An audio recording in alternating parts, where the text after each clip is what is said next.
Logan Murdoch, NBC Sports Bay Area. You guys got outscored pretty big in the third quarter. How did it get away from you in the third? I thought they just took it to us right from the beginning of the quarter. Kawhi hit 2 threes immediately, and they turned up their defense, and they just got on a run, and we just sort of lost that defensive tenacity that we had in the first half. Right, standing. Coach Dan Devine from The Ringer. Uncomfortable position to be in, but not one you haven't seen before, down 3-1. What can you take from your past experience being on the brink as you try to get the guys ready for Game 5? You just try to win one game. That's what we did a few years ago against OKC.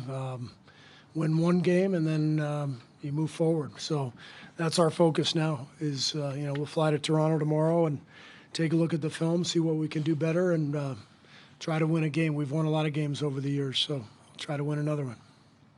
Third row over here. C.J. Peterson, San Francisco Examiner. Steve, obviously, Kawhi's 36 really carried Toronto tonight, but Serge Ibaka's 20 really hurt you guys. He's really active in the pick and roll. What was so hard about guarding Serge tonight? They just got it going, and they did a good job in the second half of moving the ball and finding the open man. They hit 8 threes in the second half after we did a good job on them in the first. And so the ball started moving, and they found Serge in the pockets and in the middle of the paint several times, and he had a great game. Towards the middle. Nate Duncan, Dunked On Podcast. Coach, this is the most that your defense has struggled in a series since you've been here. What's been the issue for you guys defensively in the series?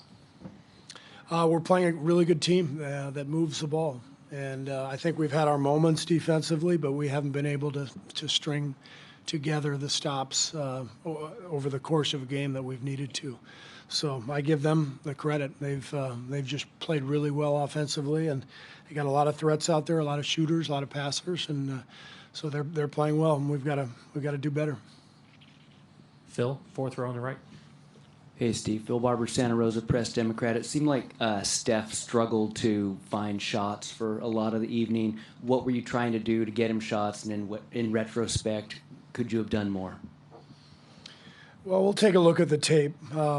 But, we've been playing a certain style for a long time here. And, the ball moves. And Steph's one of the great off-ball cutters in the league and can play both on and off the ball, and so we're trying to mix up, the different things that we do, and it wasn't his best game, but he'll bounce back.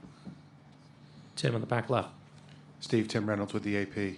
Obviously, I'm sure it's a very down room right now for obvious reasons. How important is it to sort of find some morale in the next 72 hours? How important and how daunting do you think that task will be as you try to stave this thing off on Monday? I don't think it's daunting at all. We go to Toronto, and this is what we do for a living. We play basketball, so we look forward to playing another basketball game in an exciting atmosphere and the ultimate test, NBA Finals. So I think we look at it as a challenge, and obviously we've got to lick our wounds tonight. Tough loss, but the game's a few days away. We'll have plenty of energy, and we'll be ready to go. Again, in the back, Ron. Steve, Ron Koichik from the San Francisco Chronicle. You talked a little bit about Steph. Did the Raptors approach him any differently defensively, given what he did the other night? And obviously some of that is affected by Klay's presence. How did that sort of mesh? How did you think Klay played tonight? Klay was amazing. I mean, with a tweaked hamstring to do what he did. Looney as well, coming in and playing 20 minutes, given his injury status. So both those guys are they're warriors, no pun intended. They just compete, and I'm really proud of both of them. Both played really well, but again, it wasn't enough in terms of our team effort. Standing on your right, Monty. Monty Poole, NBC Sports Bay Area. Steve, first half, you guys, I think going in at halftime, you're up 4. Was there a sense that you could have been up by more? I mean, all the turnovers that kept coming even in the second half. How much of that played a role in what happened tonight, just the turning the ball over and so forth, the empty possessions? Yeah, I think the turnovers hurt us. We probably played well enough in the first half to be up 8 or 10. But that's not abnormal in the NBA. They stayed in the game with their free throws in the first half. I think they made 10 to our 2, and that kept it close while they were struggling offensively. And again, they start out the third with Kawhi hits 2 straight threes to give them the lead, and I thought there was a surge of energy for them at that point, and that was a really key moment, those first few minutes of the third quarter. Do last 2 questions, third row, and then Jeff over here on the right. Grant Cohn, Santa Rosa Press Democrat. Steve, you guys have to take 3 in a row now from a team that's taken 5 of 6 from you this season. Where do you go from here? How much better do you guys have to play to win this series? We go to Toronto, and we try to win a game. It's as simple as that.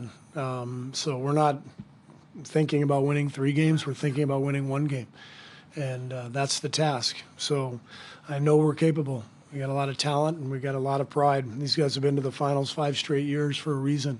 They're unbelievably competitive, and they're together, and they're going to fight. They're going to fight the whole way. So we'll go try to get 1 win, and if we can do that, come back here and see what happens. Jeff on the right. Corrado Barria News Group. Steve, one of your most competitive guys, obviously, is Draymond. Seems like he came out in the first half and was playing his brains out on defense. The second half, it looked like he lost this guy a few times. What did you think of his play tonight? Oh, Draymond played.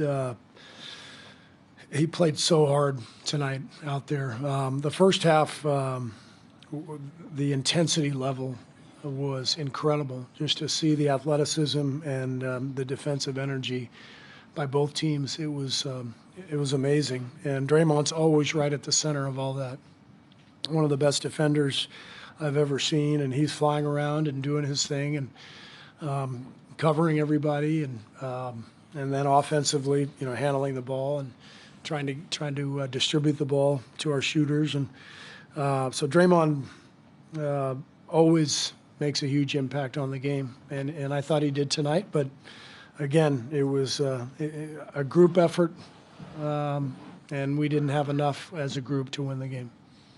Thank you, Coach. Thanks.